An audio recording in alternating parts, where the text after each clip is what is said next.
थपाजी अब विगतको कुरा त इतिहासले हामीले सिक्नै पर्छ कि लामो इतिहास छ 6-7 वटा संविधानमा यो अन्तिम संविधान जुन आएको छ त्यो जनताको बलिदानीपूर्वक इतिहास र शहीदको शहादतले त्यो उपज हो।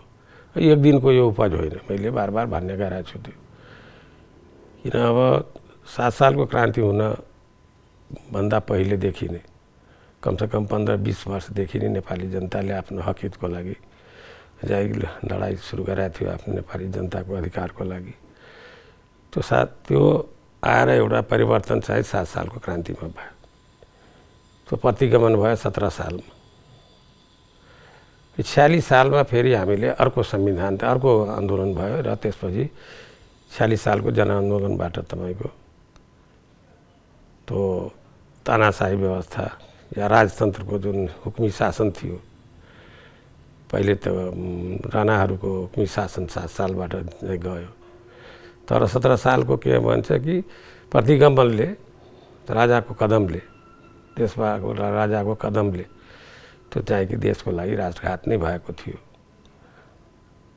र त्यसपछि 30 वर्ष हामीले भोग्यौँ, नेपाली जनताले चाहिँको त्यो हुकुमी शासन भोग्यो। त्यसपछि 46 को परिवर्तनपछि राजतन्त्रलाई संविधान अन्तर्गत ल्याएर हामीले अभ्यास अगाडि बढायौँ। यो सभ्य मुलुकमा यस्ता अभ्यासहरू अहिले पनि छन् लोकतन्त्रमा। तर त्यहाँबाट पनि भएन, किनकि त्यो पोलिटिकल पार्टीहरूको आफ्नो चाहिँ कि स्वार्थले जुन परिवर्तन भएको थियो त्यसबेला हामी तपाईँहरूको त अब विद्यार्थी हुनुहुन्थ्यो होला भने स्कुलमा, हामीहरू त मानिलिनुहोस् कि म्याच्योर थियौँ। र 46 सालपछि जुन चाहिँ कि नेपाली काङ्ग्रेसको नेतृत्वमा गणेश मानजीको नेतृत्वमा 7 सालको क्रान्ति हामीलाई सबलाई थाहा छ, पिपी कोइरालाको नेतृत्वमा भएको थियो। यता गणेश मानजीको नेतृत्वमा त्यसबेला वाम मोर्चाले साथ दिएर र वाम मोर्चाले साथ दिएले त्यो परिवर्तन भएको थियो। तर त्यो नेपाली काङ्ग्रेस र वाम मोर्चाले त्यसलाई तपाईँको के भन्छ कि अगाडि लग्नलाई त्यसमा त्रुटिहरू यिनीहरू पनि गरे र त्यसमा हस्तक्षेपहरू त अरू शक्तिहरू त लागिरहन्छ। र त्यसमा तपाईँको के भन्छ एउटा परम्परावादी शक्ति जुन थियो त्यसले लोकतन्त्रलाई मनले स्वीकार गरेका थिएन र त्यसले फेरि प्रहार गर्यो। 59 सालमा प्रहार गर्यो र त्यसपछि तपाईँको उसले फेरि त्यो जसको उसको पिताजीले गरेका थियो राजा महेन्द्रले त्यही प्रकारले फेरि तपाईँको हस्तक्षेप गरेर ऊ फेरि मन्त्री परिषदको बरु आफै अध्यक्ष भएर चलाउन थाले त्यो तानाशाही व्यवस्था। त्यसले गर्दा जनता फेरि उठेर 62-63 को र त्यो बिचमा माओवादी आन्दोलन भइरहेको थियो। त्यसले गर्दा 62-63 को आन्दोलन मार्फत त्यो गिरिजाप्रसादको नेतृत्वमा सात दल र माओवादीलाई र देश आक्रान्त थियो 10 वर्षको तपाईँको 12 वर्षको ब्लड सेडले देश तपाईँको रगतले लथपथ भइसकेको थियो। त्यस्तो बेलामा तपाईँको के भन्छ कि यो देशको सौभाग्य नेपाली जनताको लोकतन्त्रको अवसर मिल्नको लागि एउटा लिडर यस्तो भयो जो उहाँले माओवादीलाई पनि साथ लिएर अन्तर्राष्ट्रिय कम्युनिटीलाई पनि सौहार्द भावना लिएर र राजतन्त्रलाई उखालेर फाल्यो। त्यसमा लामो यो लडाइँ जुन मैले भने तपाईँको के भन्छ कि 7 सालभन्दा पहिले 2 दशकभन्दा पहिले जो नेपाली जनताले गर्दै आएको थियो, यो सबैको बलिदानीपूर्व हजारौँ नेपालीले जुन शहादत गरेको छ यो लामो दौडमा त त्यो 7 साल 46 साल र 62-63 को आन्दोलनले र माओवादीको हतियार पनि तपाईँको व्यवस्थापन गर्दै शान्तिपूर्ण प्रक्रियामा उसलाई ल्याएर शान्ति सम्झौता गराएर र हतियारको व्यवस्थापन गर्दै लडाकुको व्यवस्थापन गर्दै र एउटा अन्तरिम संविधान तपाईँको के भन्छ कि हामीले सबैको सहभागिताले हामीले ल्यायौँ र त्यो संविधानले 2 वर्षमा चाहिँ संविधान जुन जनआन्दोलनको म्यान्डेट जुन थियो कि संविधान सभाबाट संविधान ल्याउने त्यो म्यान्डेट पुरा गर्नको लागि त्यो अन्तिम संविधानबाट त्यो ल्याउनु पर्ने थियो। त्यो तपाईँको के भन्छ कि फेरि पोलिटिकल पार्टीहरूको आफ्नो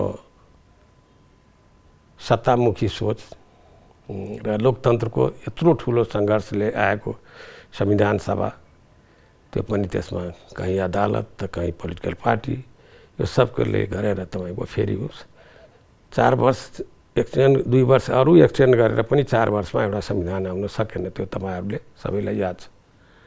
आउन सकेन भने धेरै सकसपूर्ण स्थितिमा फेरि पोलिटिकल पार्टीहरूलाई एक ठाउँमा ल्याउने, पोलिटिकल पार्टीहरूले एउटा सरकार पनि दिन सकेन, एउटा प्राइम मिनिस्टर पनि दिन सकेन। मेरो काम थियो त्यहाँ तपाईँको सौभाग्यले नेपाली जनताको आशीर्वादले मैले त्यो ठाउँमा मैले गार्जियनको ठाउँमा थिएँ र त्यो गार्जियनको ठाउँबाट मैले गर्ने काम मैले सबैलाई समन्वय गरेर र त्यसबेला पोलिटिकल पार्टीहरू समन्वयकारी भूमिका निर्वाह गर्दै मैले समन्वयकारी भूमिका निर्वाह गरेँ। पोलिटिकल पार्टीहरूको चेतले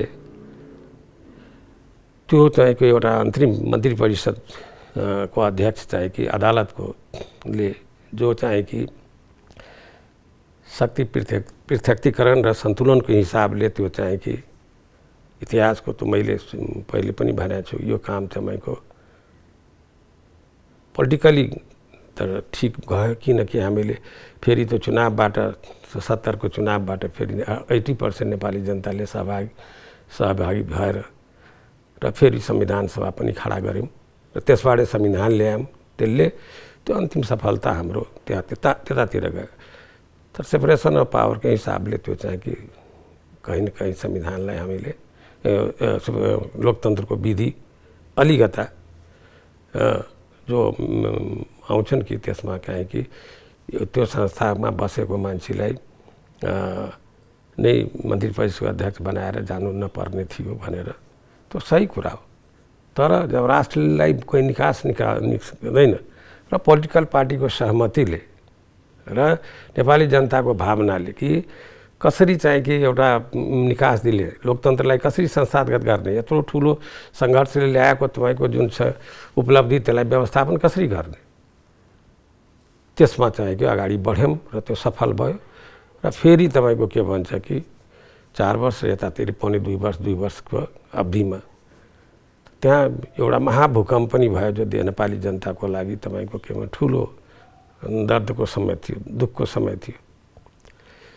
त्यस्तो बेलामा पोलिटिकल पार्टीहरूले चाहिँ कि आफूमा सम्झौता गरे, तर छिटो चाहिँ कि जुन छिटो जुन भयो नि त्यो तपाईँ संविधान सभाको मूल्य मान्यता अनुसार त हुँदैन।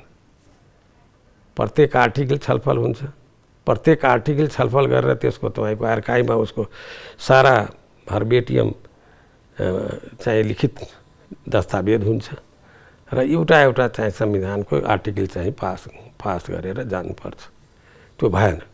त्यो हतारमा त्यो सत्ताको भर्याङ बनाउने चाहिँ जहिले पनि चाहिँ कि यो सभालाई र अधिनायकवादी सोच भनौँ कि लोकतन्त्रको जब हामीले सर्वोत्तम पद्धति जब हामीले अपनाइरहेको छु संविधान सभा जो लोकतान्त्रिक माध्यमबाट संविधान कहिले विगतको संविधानको तपाईँ कुरा गर्नुभयो कुनै बेला राजाबाट दिन्थ्यो, कुनै बेला तपाईँ आयोग बनाएर दिन्थ्यो, यो सब होइन।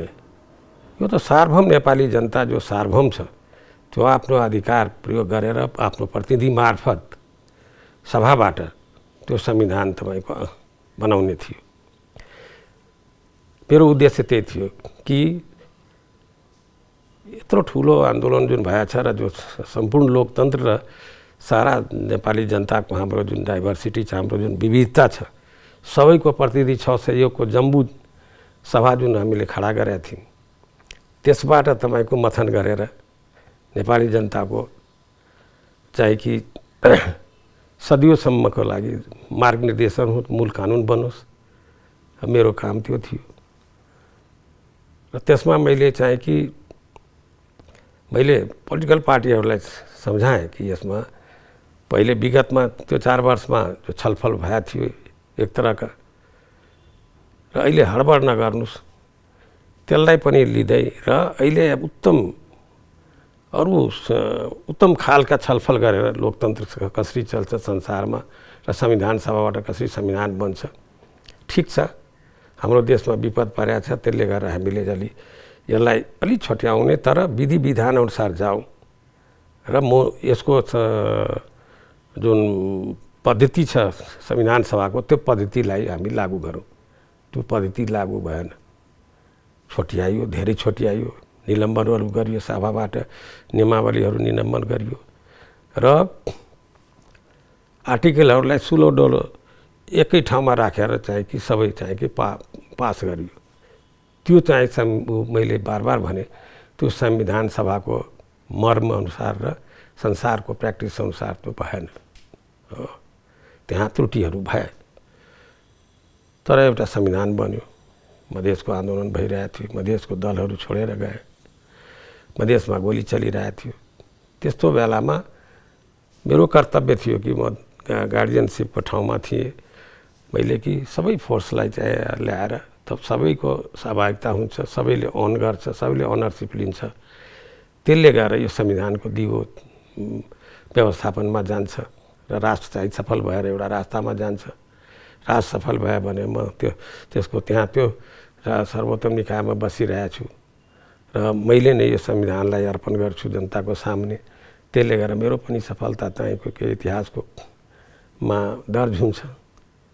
मैले आफ्नो सक्दो कोसिस गरेँ तर त्यसको बावजुद पनि टेक्निकली राजनीतिक हिसाबले एउटा मधेसका पार्टीहरू चाहिँ छोडेर गएका थिए तर लगभग 90% चाहिँ कि प्रतिनिधिले जुन कानुन बनाएको थियो मूल कानुन, मेरो कर्तव्य थियो त्यसलाई चाहिँ पालना गर्ने र म संविधान अनुसार आफ्नो चाहिँ कि त्यो कर्तव्य निर्वाह गरेँ र एउटा संविधान आयो।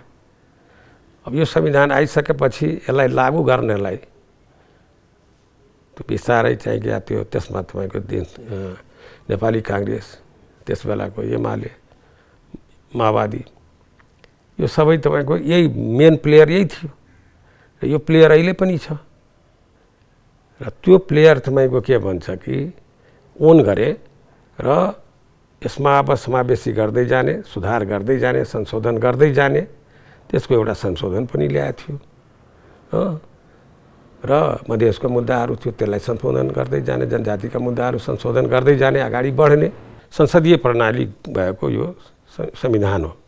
संसारमा यो तपाईँको कहीँ प्रेसिडेन्सियल सिस्टम छ, कहीँ प्राइम मिनिस्टरको सिस्टम छ, तर यो पार्लियामेन्ट्री सिस्टमको आधारमा यो संविधान आएको हो। संसारको जुन पद्धति छ त्यसमा हाम्रो विगतको जुन चाहिँ त्रुटिहरू जुन बार बार संविधान प्रतिनिधि सभा भङ्ग गर्ने जुन चाहिँ कि विगतमा भएको थियो त्यो अभ्यासले तपाईँको लास्टमा जुन संविधान सभाले के गरे कि त्यसमा अलिकता परिवर्तन गरेर आफ्नो परिस्थितिलाई कसरी यसलाई स्टेबल बनाउने, 5 वर्षसम्म एउटा सभालाई लग्ने र फेरि चाहिँ जनताको बिचमा जाने, जनताबाट फेरि चुनिएर आएर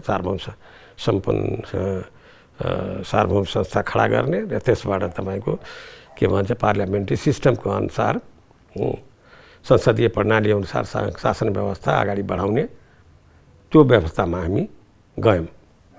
सबको रोल निर्धारित हुन्छ यो सिस्टममा। राष्ट्रपति कहाँ छ, प्राइम मिनिस्टरको के रोल हुन्छ, विधायिकाको के रोल हुन्छ, न्यायपालिकाको के रोल हुन्छ र अरू संवैधानिक निकाय र अरू शासन प्रशासनको सबको रोल डिफाइन छ। त्यसको शक्तिको स्रोत फेरि संविधान हुन्छ, लोकतान्त्रिक संविधान हुन्छ। त्यसबाट नै त्यो शक्ति आर्जन गर्छ। मैले पवित्र भावनाले म एउटा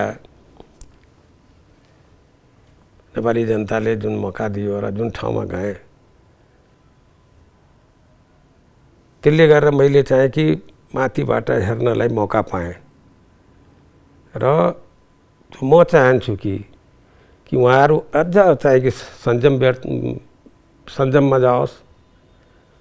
जहाँ हाम्रो अहिले 1 सवा वर्ष चाहिँ कि छ यो सभा छ, यो सदन छ, यसको लोकतान्त्रिक मर्म अनुसार यसलाई अगाडि बढाओस्, समस्याको समाधान गरोस्, राष्ट्रको सर्वोत्तम हितमा काम गरोस् र यो संविधान युगयुगसँग बाँचिरहोस् यसमा जहाँ सुधारको जहाँ गुन्जाइस छ त्यो गर्दै अगाडि बढोस्, यो सफल होस् र यो दिवस चाहिँ कि हामीले नेपालीले बार मनाउन पाऊँ भनेर यही हामीले मौका पाइरहौँ भनेर, हाम्रो सन्तानले मौका पाइरहोस् भनेर यही भावना र यही मैले चाहिँ कि आग्रह गर्न चाहन्छु सबैलाई।